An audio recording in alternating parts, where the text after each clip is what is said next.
అబద్ధాలకు brand ambassador ఎవరు అంటే అది రేవంత్ రెడ్డి అని చెప్పక తప్పదు. నిన్నేదో జీఎస్టీ వేయాలని చెప్పిండు అబద్ధాలకు. నిజంగా అబద్ధాలకు జీఎస్టీ వేయాల్సి వస్తే ఈ రాష్ట్ర ప్రభుత్వ ఖజానా మొత్తం నువ్వు మాట్లాడిన అబద్ధాలకు జీఎస్టీ కింద పోతుంది. ఈ మధ్య ఏదో రేవంత్ రెడ్డి అంటుండు అందాల పోటీలు పెడతాం హైదరాబాద్లో అంటుండు. అందాల పోటీలే కాదు, తిట్ల పోటీ కూడా పెట్టు, నీకే ఫస్ట్ ప్రైజ్ వస్తుంది. నీకంటే మించి తిట్లు తిట్టడంలో, అబద్ధాలు మాట్లాడడంలో, ఫోల్ లాంగ్వేజ్ మాట్లాడడంలో, బాడీ షేమింగ్ వ్యాఖ్యలు చేయడంలో నీకు మించినోడు ఇంకోడు ఉండడు. ఇవాళ కేసీఆర్ గారు 14 ఏళ్ళు పోరాడి కానే కాదు రానే రాదన్న తెలంగాణను చావు నోట్లో తలబెట్టి తెలంగాణ తెచ్చిన జాతిపిత కేసీఆర్. 10 ఏళ్ళు ఈ రాష్ట్రాన్ని అద్భుతంగా పాలించి దేశానికి దిక్సూచిగా నిలిపిన నాయకుడు కేసీఆర్. జిఎస్డిపి పెరుగుదలలో, పర్ క్యాపిటా పెరుగుదలలో, ఎస్ఓఆర్ స్వంత ఆదాయ వనరుల అభివృద్ధి పెరుగుదలలో,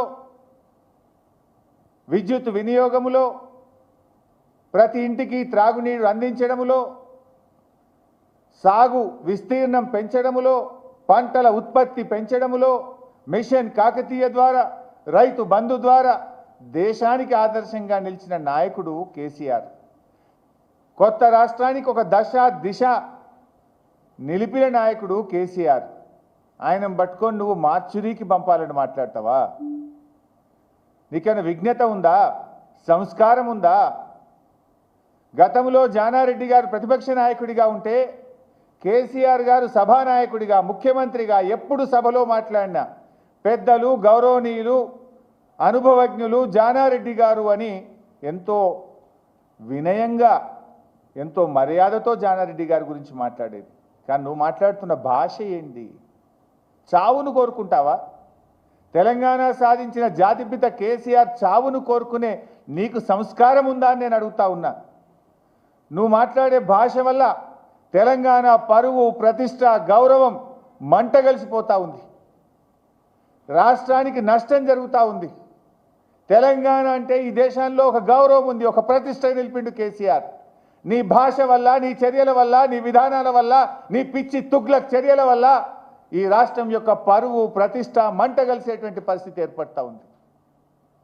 నిన్న మేము శాసనసభలో, శాసన మండలిలో కేసీఆర్ గారి పట్ల రేవంత్ రెడ్డి చేసిన అనుచిత వ్యాఖ్యలకు మేము వాకౌట్ చేసినాం.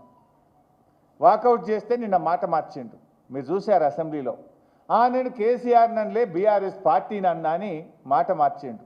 ఒక్కసారి ఆ వీడియో చూద్దాం. ప్రజలకు, ఈ రాష్ట్ర ప్రజలకు నిజాలు తెలవాల్సిన అవసరం ఉంది. బీఆర్ఎస్ పార్టీని అన్నాడా, కేసీఆర్ గారిని అన్నాడా, నిన్నేమని మాట మార్చిండో ఒక్కసారి రాష్ట్ర ప్రజలు, మీడియా మిత్రులు కూడా చూడాలని నేను కోరుతా ఉన్నా. పెట్టు బాబు. నేనే తప్పు మాట్లాడిన అధ్యక్ష.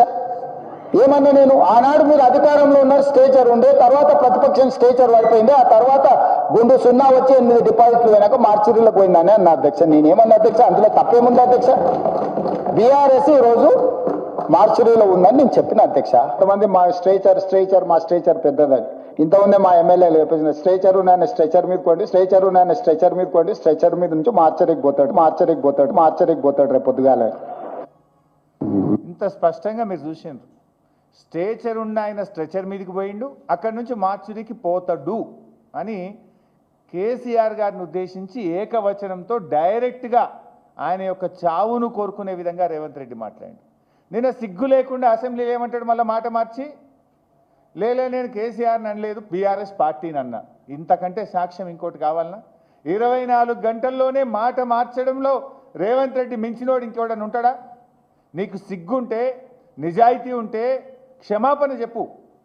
నేను తప్పుగా నోరు జారిన కేసీఆర్ గారిని మార్చురిగిపోవాలని ఆయన చావును కోరుకున్నా అని జాతిపిత అయిన కేసీఆర్కు క్షమాపణ చెప్పు.